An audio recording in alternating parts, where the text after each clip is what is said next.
23.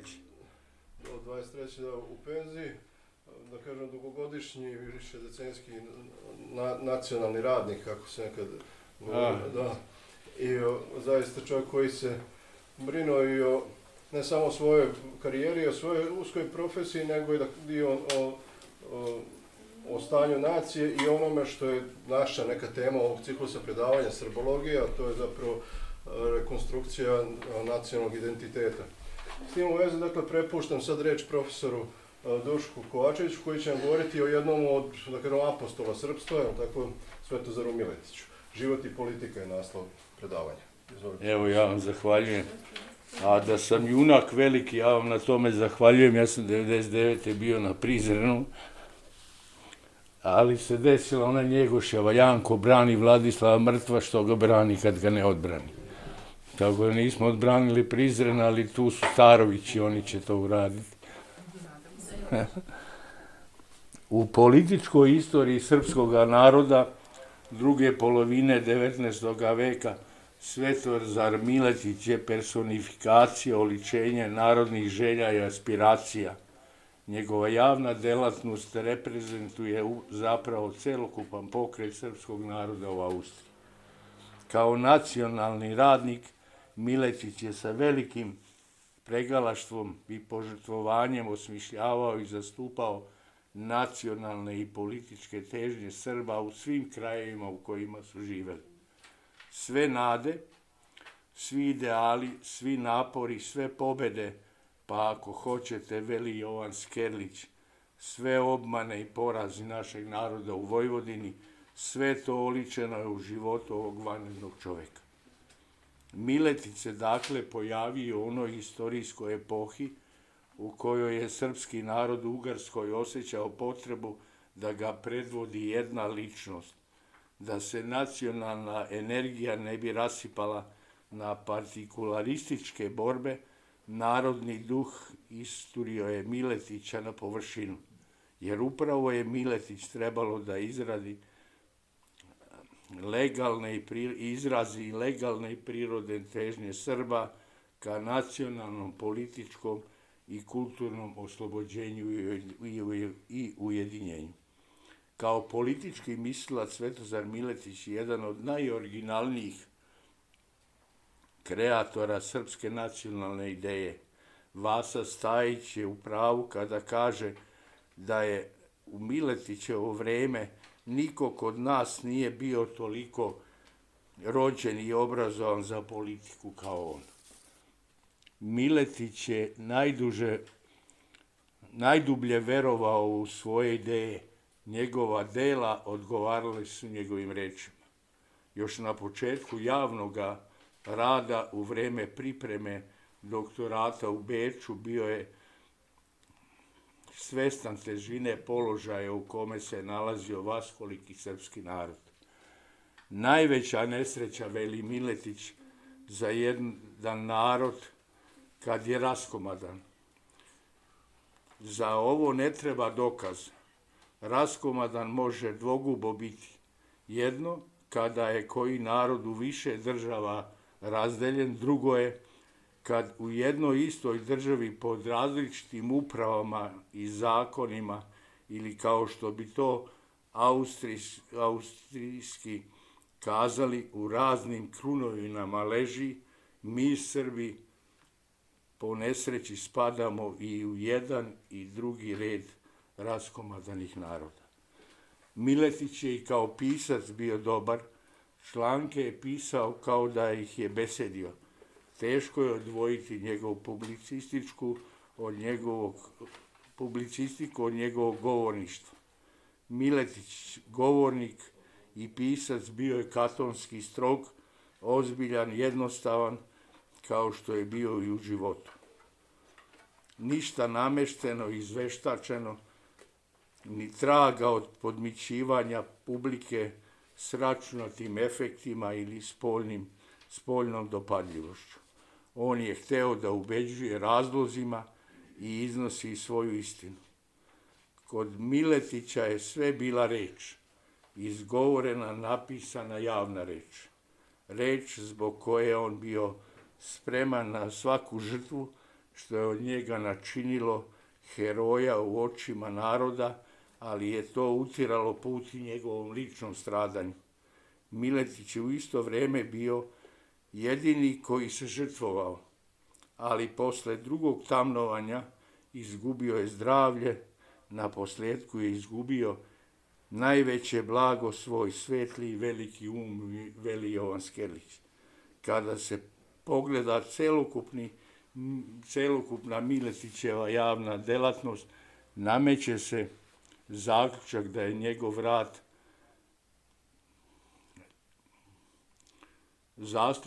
zaslužan svačijeg poštovanja i priznanja.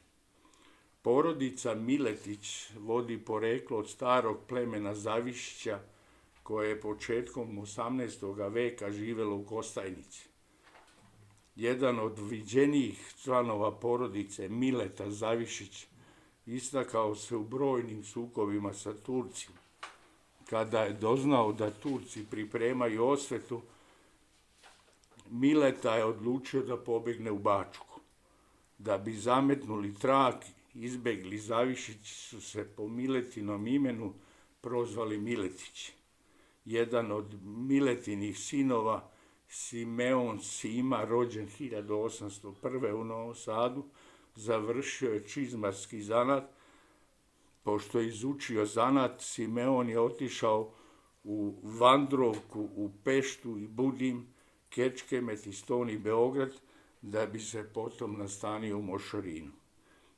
Simeon je uspeo da uštedi 160 forinti u srebru, pa je mogao u Mošorinu da kupi kuću. Potom se oženio Teodosijom Rajić, rodom iz Bavaništa. U matičnoj knjizi krštenih ostalo je zabeleženo na 1826. meseca februara, dana 14. krestih i mirom svetih pomazah mladenca Avrama, zapisao je Petar Vulin, paroh Mošorinski. Iz protokola krštenih vidi se da je dete dobilo ime po dedi Avram, ali je otac Simeon na majčino insistiranje izradio da u političkom popisu uđe kao Svetozar. Dakle, Svetozar Miletić je rođen 22. februara 1826. u Mošorinu kao prvo od 7 dece, od kojih su u životu ostali samo Đorđe i Draginje. U srpskoj osnovnoj školi u Mošorinu Svetozar je bio prvi đak. Školovanje je potom nastavio u nemačkoj školi u Titelu. Potom, pošto je sa ocem Simeonom Simom otišao u Novi Sad da mu se izabere zanat i nađe majstor, susreo se sa advokatom Aronom Maletinom, rodom iz Mošorina, koji je Simeona nagovorio da zbog odličnih ocena Svetozara upiše u gimnaziju, upravo, kako smo Jasmina i ja govorili, Veliku srpsku pravoslavnu gimnaziju, gde je 1. oktobra 1838. krenuo u prvi razred. Zbog darovitosti i uspeha u školi Svetozara je zapazio tadašnji direktor gimnazije Jovan Hadžić, ili u književnosti Miloš Svetić. On je počeo, kako to stoji na jednom mestu zabeleženo, paziti đaka Miletića većima nego i kojeg drugog. Potom je, umjesto u Pešti, gdje je priželjkivao da nastavi školovanje, da bi se nastanio u Tekelijanumu, Miletić 26. septembra 1844. na preporuku Hadžića upisao evangelistički licej u Požunu, odnosno Bratislavi. U Požunu je sa izuzetkom školske 1846-47. kada je slušao prava u Pešti ostao do aprila 1848.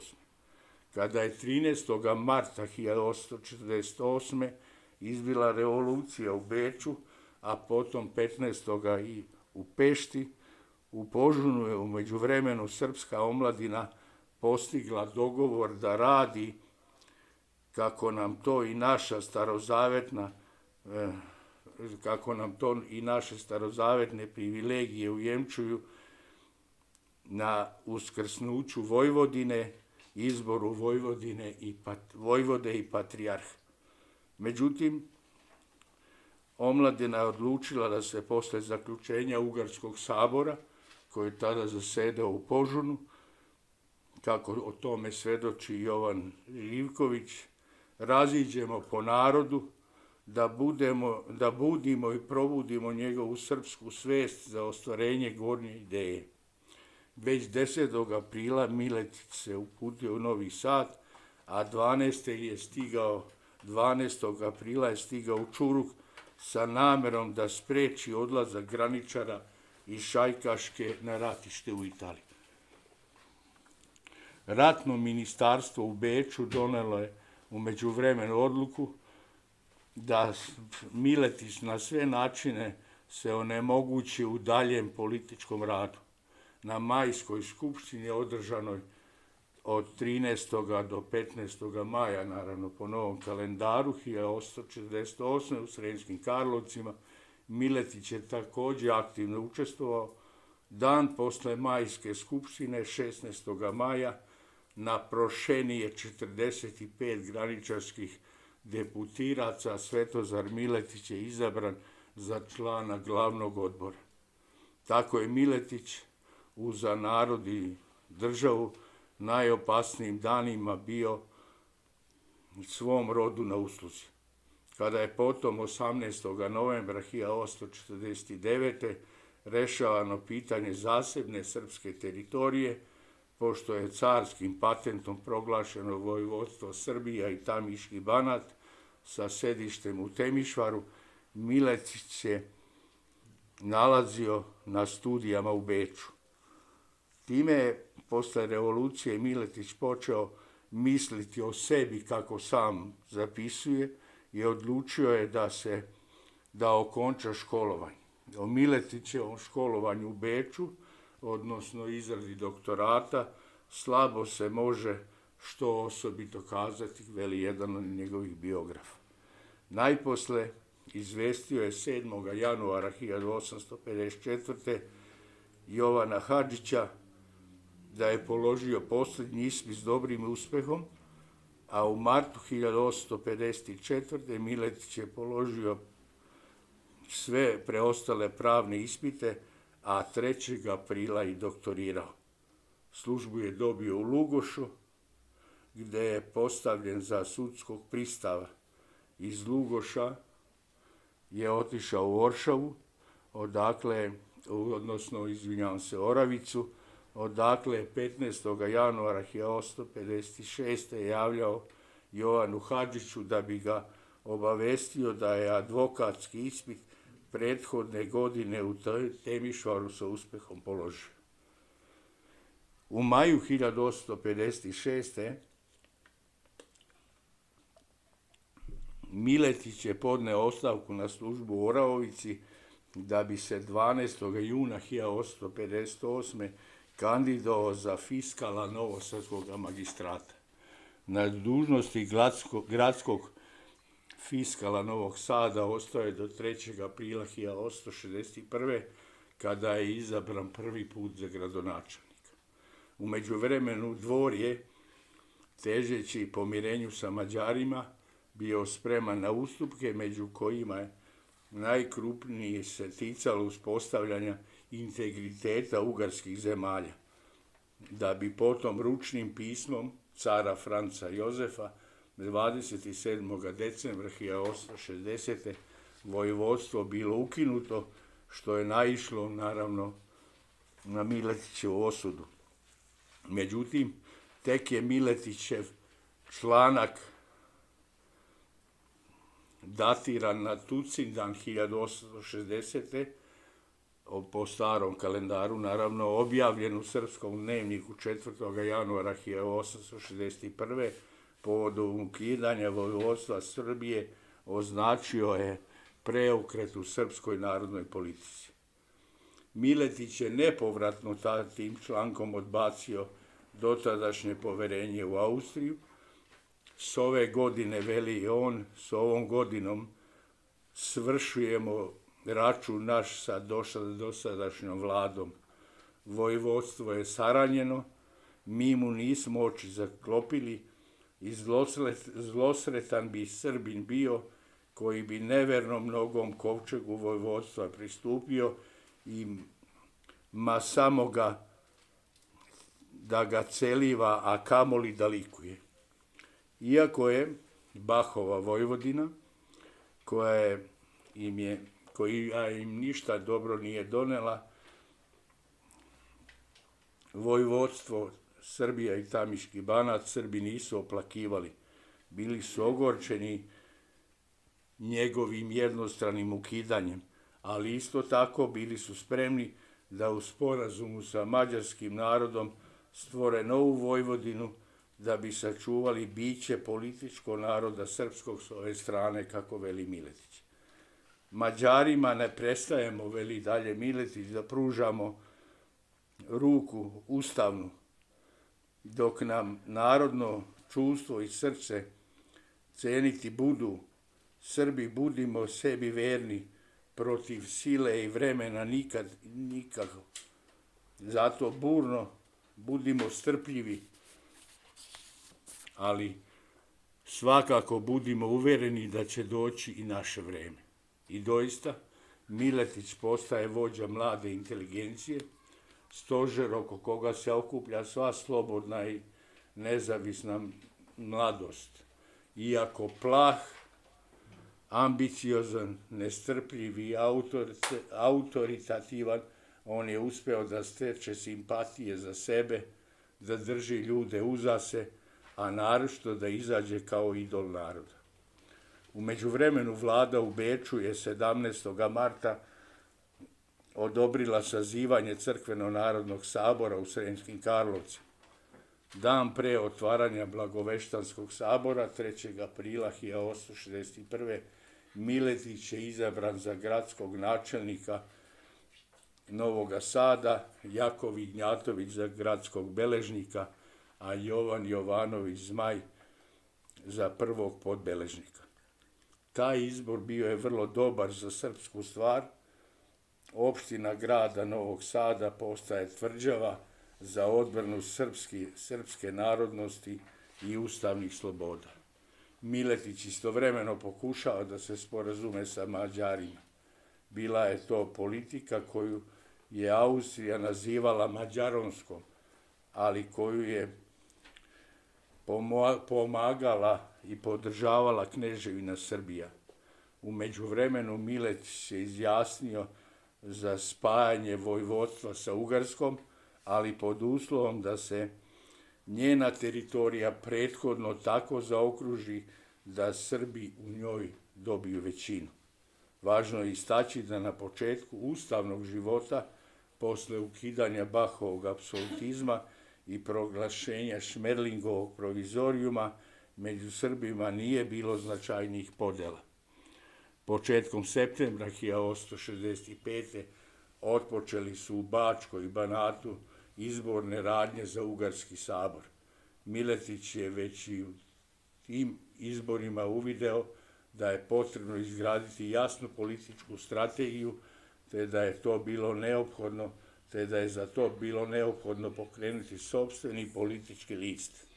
I početkom januara 1866. razaslao je Miletić na sve strane prethodnu objavu političkog lista pod imenom Zastava. Konačno, 21. februara 1866. pojavio se list pod nazivom Zastava u Miletićevom, kako je stajalo u podnaslovu, vlasništvu, izdateljstvu i uredništvu. Dok su trajale rasprave oko pokretanja Zastave, 10. decembra 1865. sastao se Ugarski sabor. Na saboru u Novom Sadu Srbi su 22. marta 1867. 2 godine posle saziva Ugarskog sabora izabrali novu gradsku upravu Tada je Svetozar Miletić po drugi put izabran za gradskog načelnika. Ipak zbog pritiska vlasti 1. jula 1868. Miletić je stavio na raspolaganje mesto gradonačelnika. U isto vrijeme pristupa glavnom delu svog političkog rada u namjeri da sve Srbe radi odbrane nacionalnih interesa ujedini u političku stranku. Konačno, 28. januara 1869. usvojen je program te političke partije pod nazivom Srpska narodna slobodolna stranka, za koji se može tvrditi da nije bio program jedne partije, već program svih Srba u monarhiji.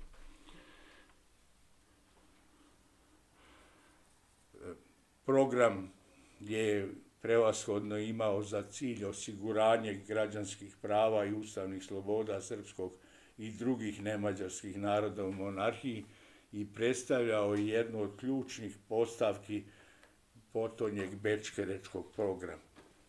U međuvremenu je, te 1869. Crkveno-narodni sabor u Sremskim Karlovcima, koji je trebao da izradi saborsko ustrojstvo, produbio jaz između liberala i konzervativaca i Miletić je bio odlučan u borbi protiv upravo klerikalaca, odnosno klerikalizma. Kasnije će oceniti da je na saboru 1869. narodna svest slavila svoj moralni trijumf nad klerikalcima, da je liberalna struja odnela potpunu prevagu nad konzervativnom. U drugoj polovini 1869. Miletić se našao na udaru štampe, mađarske štampe. List Elenor je u članku naslovljenom Gospodin Svetozar Miletić pisao da je opšte poznata stvar da je jedan srpski sin, i to nama svima dobro poznat, veliki trn u oku Mađarima. Mađari su doista čekali priliku da otvoreno krenu protiv Miletića, koji je člankom ćirilica u zagrebačkom političkom herbergu tu priliku pružio.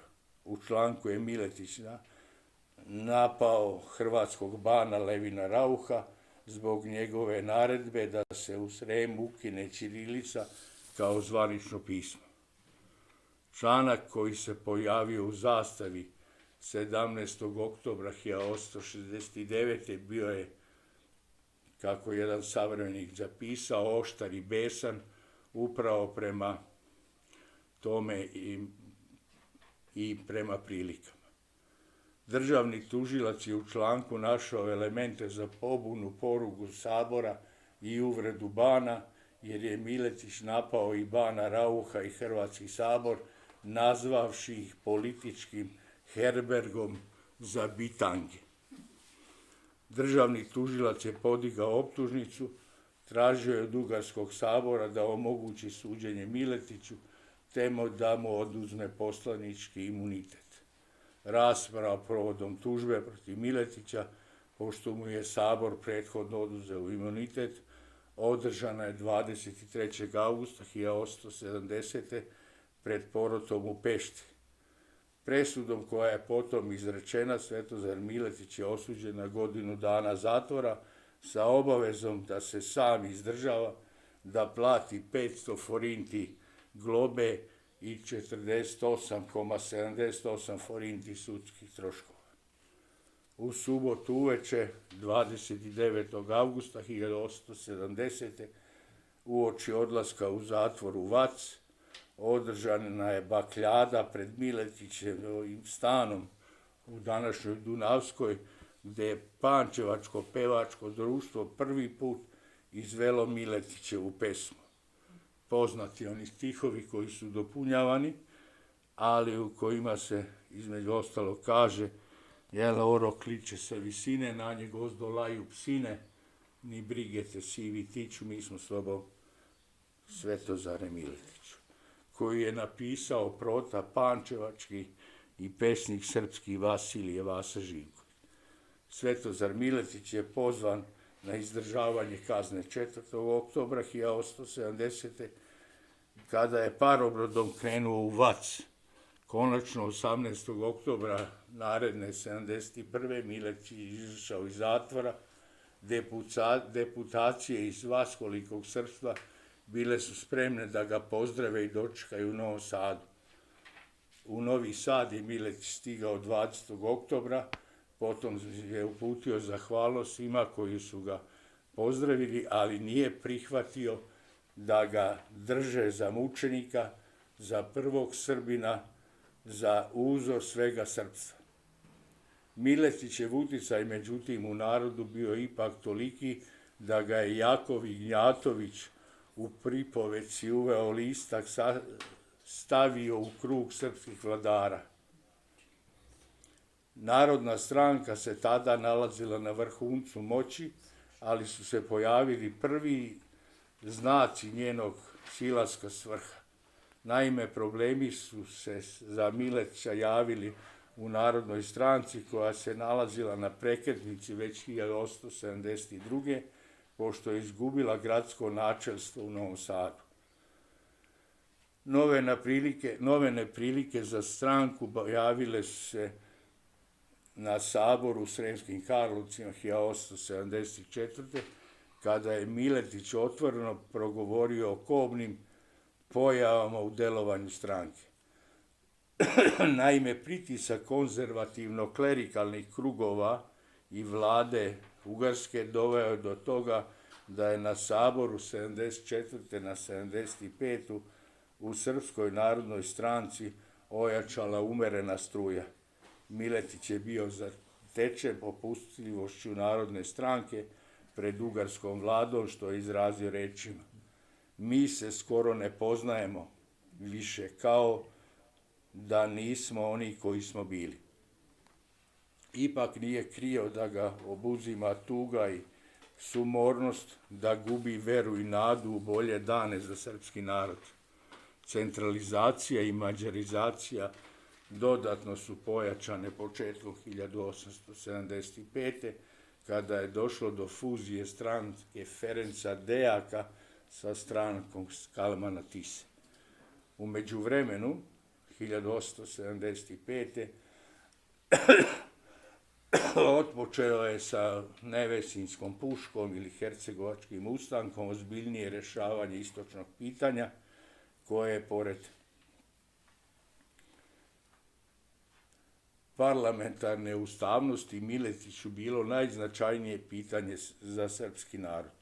U to vreme Miletić je spremao akciju pomoći u novcu i krvi, kako je sam pisao, Srbiji i Crnoj Gori. Tu nameru je nagovestio još na početku bosansko-hercegovačkog ustanka. Glasoviti članak Bratu brata Turčinu rat, u kome je pisao da se sa pouzdanjem može reći da je rat Srbije sa Turskom izvestan, izvesniji nego ikada ranije. Miletić je objavio 2. juna.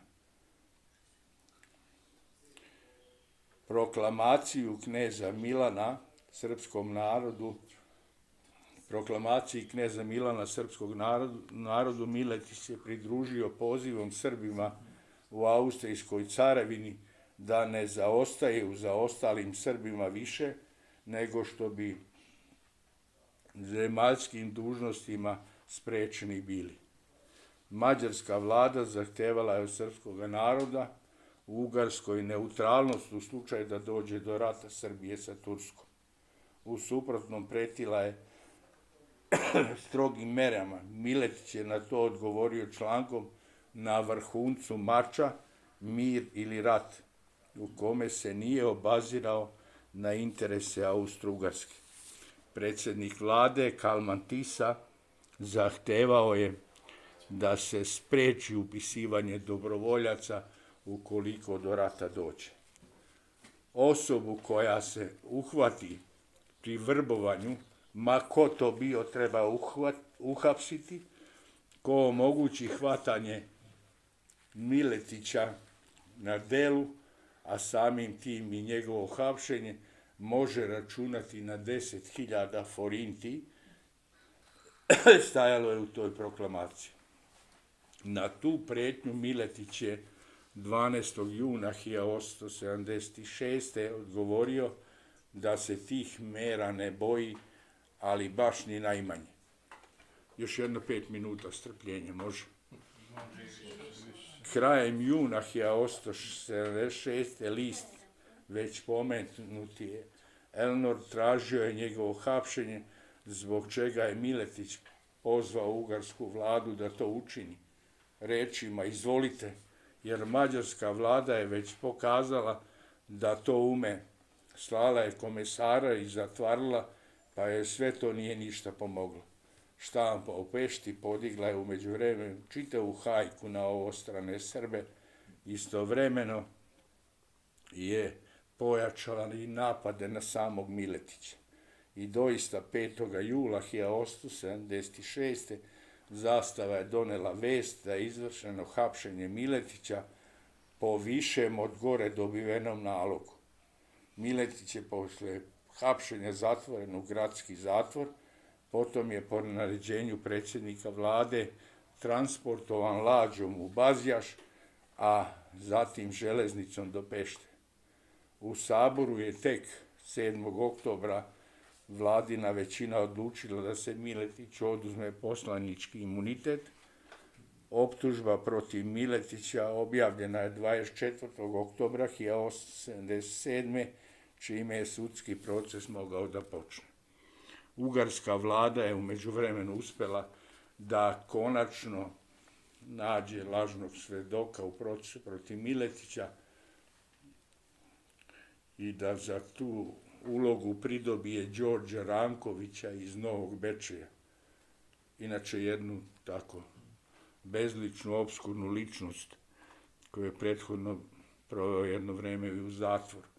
On je od svoje volje priznao da je Miletić govorio u jednom društvu u Beogradu u kafani da u Banatu, Bačkoj i vojnoj granici stoji spremno 20 do 30.000 svojevoljaca koji su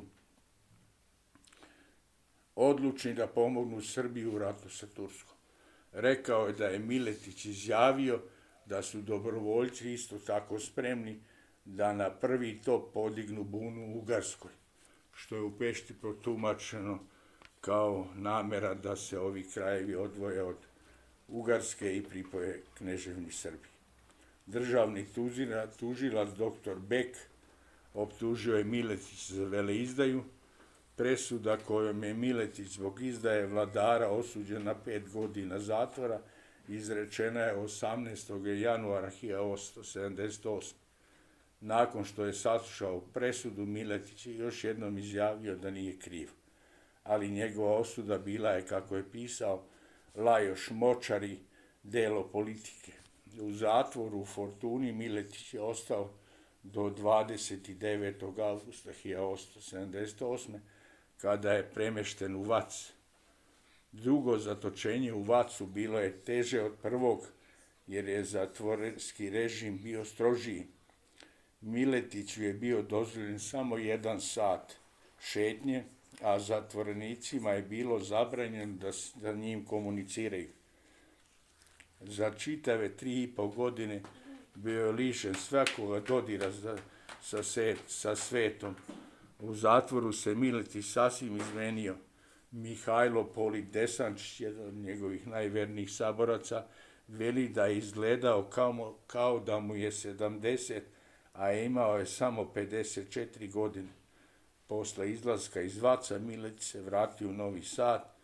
Narodnu stranku u to vreme potresla je unutrašnja kriza, jer su se pojavili članovi, kako svedoči Jaša Tomić, potom je Miletićev zet, počeli da traže rešenje mimo Miletića.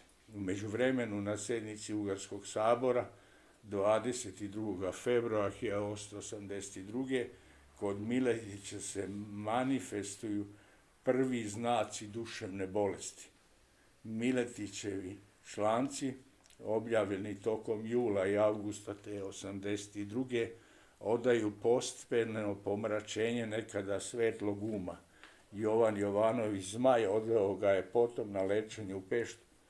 Miletićevo zdravstveno stanje bilo je toliko teško da je Jovan Jovanović Zmaj očekivao njegovu smrt. Dijagnoza je bila kobna, veoma kobna, paralisis progresive. U zastavi od 13. februara 1883. nalazimo da glas iz Beča javlja da je na umoru. U pratnji Jovana Jovanovića Zmaja 2. marta te iste godine Miletić se vratio u Novi Sad, polumrtav, donesen da umre među svojima.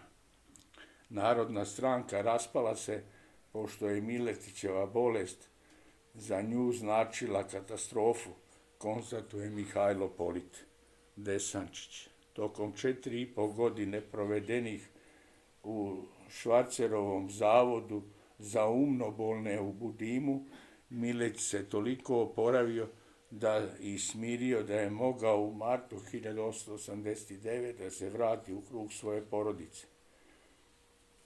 Tu je i dočekao 70. rođendan, koji je proslavljen širom srpstva, a u septembru 1896. Miletić se preselio kod sina Slavka, koji je otvorio lekarsku ordinaciju u Vršcu.